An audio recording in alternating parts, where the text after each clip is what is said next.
Добрый вечер. Срочные новости. Сегодня было подписано новое российско-индонезийское соглашение по ядерным технологиям. Это открывает новую главу в нашем сотрудничестве. Breaking news. EU monitors new Russia-Indonesia nuclear cooperation deal. Alerte. Coopération nucléaire Russia-Indonésie sur la voie. Di balik dinding tebal Kremlin, di tengah dinginnya Moskow yang membekukan, dua tokoh besar duduk berhadapan, Prabowo Subianto, Vladimir Putin. Pertemuan yang awalnya dianggap biasa, berubah menjadi momen yang mengguncang geopolitik Asia. Karena di sanalah Putin mengatakan kalimat yang jarang sekali ia ucapkan untuk negara manapun, apapun yang Indonesia butuhkan. Rusia siap bantu, mulai dari modernisasi militer, sampai pengembangan energi nuklir. Hari ini, kita akan membedah. Apa arti sebenarnya dari pernyataan itu? Indonesia sedang berada dalam babak paling penting dalam sejarah modernnya. Kekuatan ekonomi naik, populasi produktif melonjak, dan ancaman geopolitik di sekitar Nusantara makin nyata. Amerika dan China saling mengunci di Laut Cina Selatan. Singapura terus memperkuat pangkalan militernya. Australia membeli kapal selam nuklir. Malaysia dan Filipina makin agresif dengan klaim wilayah.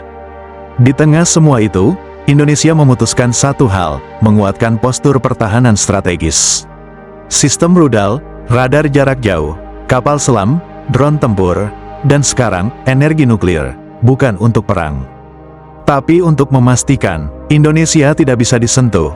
Pertemuan Prabowo dan Putin bukan pertemuan biasa, ini bukan kunjungan basa-basi, ini pertemuan yang diatur cepat, tertutup, dan langsung membahas inti.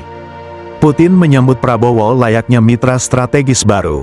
Tidak ada tekanan politik. Tidak ada syarat-syarat rumit yang biasa dilakukan negara barat, yang ada justru penegasan, jika Indonesia ingin mengembangkan energi nuklir, Rusia siap mendukung. Jika Indonesia ingin memperkuat angkatan bersenjata, Rusia siap bekerja sama, dunia mencatat. Karena tidak banyak negara yang mendapat akses penuh dari Kremlin. Dalam diskusi, Rusia membuka hampir semua lini kerjasama. Teknologi rudal hipersonik, Putin menawarkan skema teknologi sharing, bukan hanya pembelian. Indonesia diberi kesempatan mempelajari teknologi pendorong, material tahan panas. Sistem navigasi hipersonik. Teknologi ini biasanya diharamkan untuk negara lain.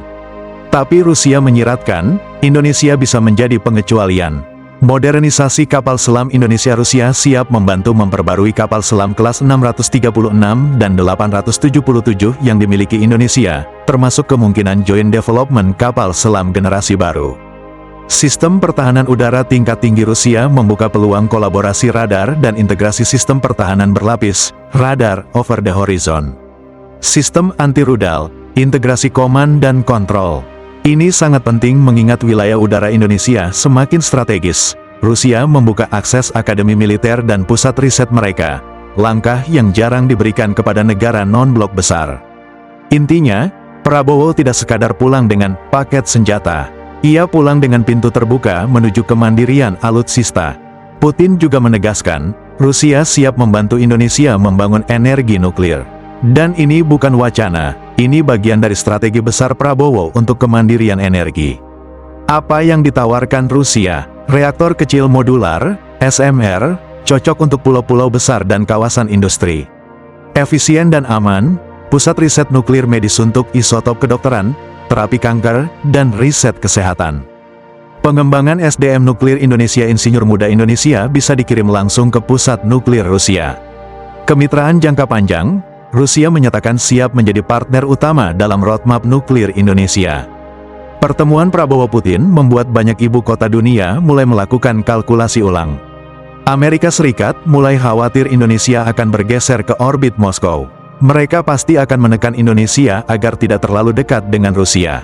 China diam-diam memperhatikan, karena kerjasama energi dan militer dengan Rusia bisa membuat Indonesia lebih berani menghadapi dinamika Laut Cina Selatan. Eropa cemas karena Rusia mulai membangun pengaruh baru di Asia Tenggara. Singapura ini yang paling menarik, karena Singapura selama ini mengandalkan kedekatan dengan Barat dan militernya yang superior. Tetapi jika Indonesia menggandeng Rusia, maka seluruh keseimbangan kekuatan kawasan berubah. Australia akan berhitung ulang karena Indonesia berpotensi menjadi kekuatan militer paling mandiri di Asia Pasifik Selatan, Pertemuan ini membuka peluang Indonesia menjadi pusat kekuatan stabil di Asia Tenggara. Dengan dukungan nuklir dan teknologi militer, Indonesia bisa menetapkan standar keamanan kawasan. Kemandirian energi lagi tergantung impor minyak atau gas. Modernisasi besar-besaran militer Indonesia, alutsista bukan lagi soal beli, tapi soal mengembangkan. Bargaining power internasional meningkat, Indonesia bisa bernegosiasi dari posisi yang jauh lebih kuat, pintu besar industri pertahanan lokal terbuka. Kolaborasi Rusia memungkinkan Indonesia memperkuat PT PAL, PT Pindad, PT Dirgantara Indonesia Batan, dan BRIN. Ini bukan langkah 5 tahun.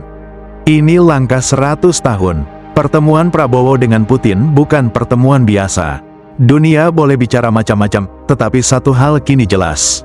Indonesia sedang bangkit, dan kali ini, bangkit dengan fondasi, teknologi, energi, kerjasama strategis, dan kemandirian militer, bukan sebagai negara yang minta perlindungan, tapi sebagai negara yang menentukan jalannya sendiri.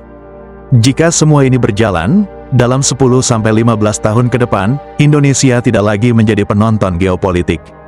Kita akan menjadi pemain utama. Ini era baru, era Prabowo. Era Indonesia mengambil panggung dunia. Terima kasih sudah menonton. Klik like, share, dan subscribe untuk mendukung channel ini. Sampai jumpa di konten berikutnya. I don't ever slow up, no I don't take